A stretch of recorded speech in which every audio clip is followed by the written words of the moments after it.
Hello everyone, my name is Anthony Forte, and I'd like to thank you all for taking the time to view my presentation today. The topic I'll be discussing is cybersecurity and individual privacy rights, and I'll be diving into a comparative and ethical analysis of these crucial issues.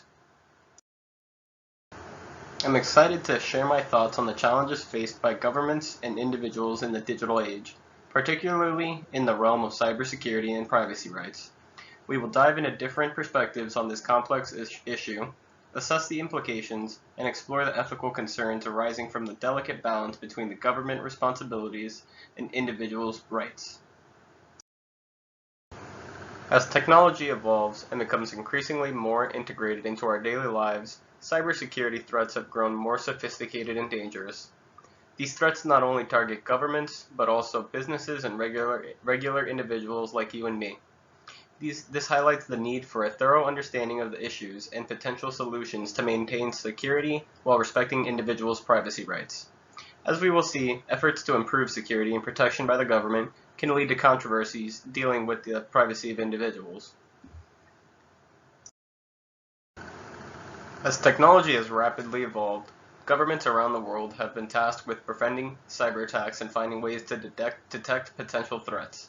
They often employ strategies such as establishing dedicated cyber defense units. The United States has implemented many different cybersecurity and intelligence agencies like the NSA, CISA, and US Cybercom to protect the population from cyber and physical threats.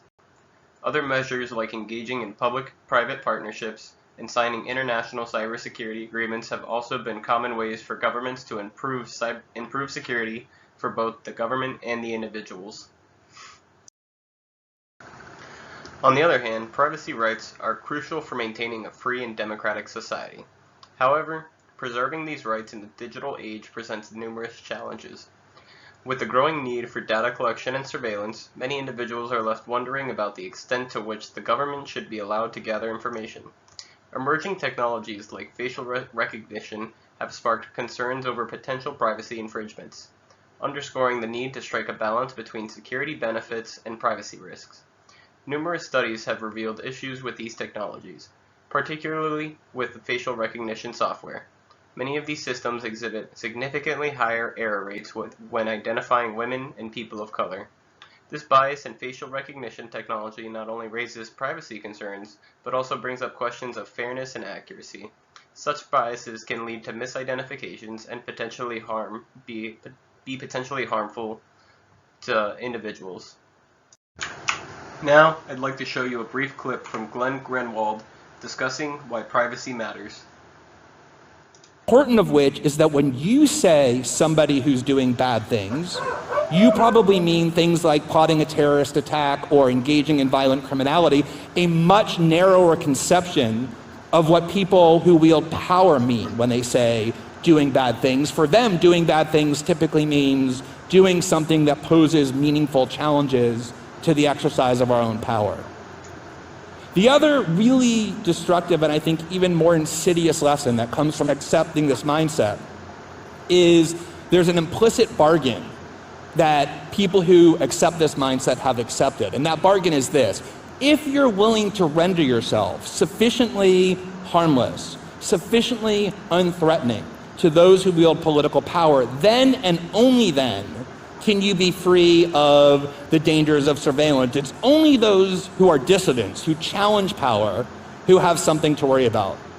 There are all kinds of reasons why we should want to avoid that lesson as well. You may be a person who right now doesn't want to engage in that behavior, but at some point in the future you might. Even if you're somebody who decides you never want to, the fact that there are other people who are willing to and able to resist and be adversarial to those in power, dissidents and journalists and activists and a whole range of others, is something that brings us all collective good that we should want to preserve. Equally critical is that the measure of how free a society is not how it treats its good, obedient, compliant citizens, but how it treats its dissidents and those who resist orthodoxy. But the most important reason is that a system of mass surveillance suppresses our own freedom in all sorts of ways. It renders off limits all kinds of behavioral choices without our even knowing that it's happened. The renowned socialist activist Rosa Luxemburg once said, "He who does not move does not notice his chains." We can try and render the chains of mass surveillance invisible or undetectable, but the constraints that it imposes on us do not become any less potent. Thank you very much. Important of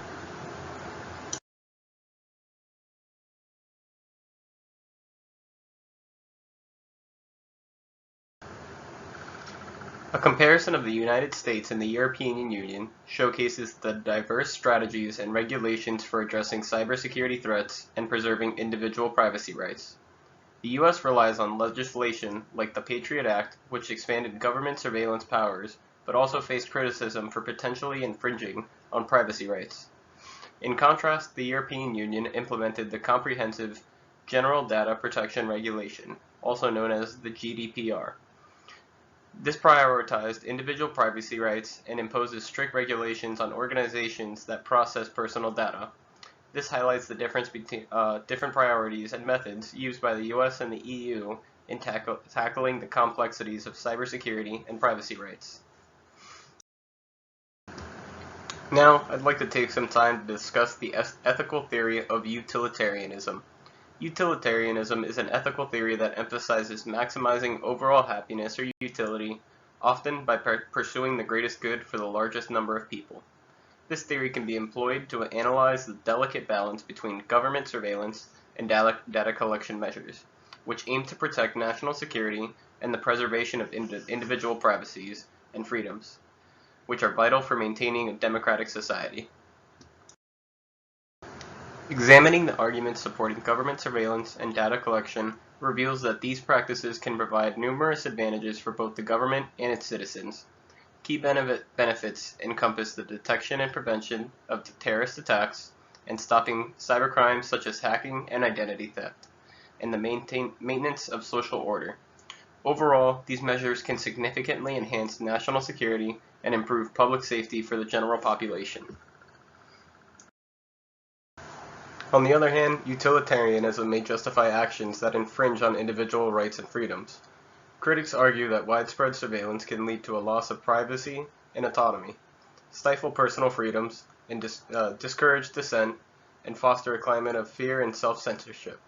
The potential for abuse of power and misuse of collected data is another significant concern.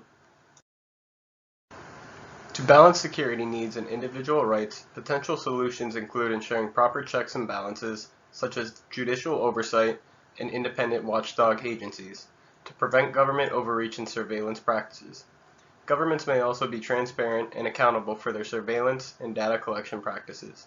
And privacy-enhancing technologies can help protect individual privacy while enabling governments to collect necessary data for security purposes. In conclusion, striking the ideal balance between government responsibilities in cybersecurity and individual privacy rights is a highly intricate and multifaceted issue.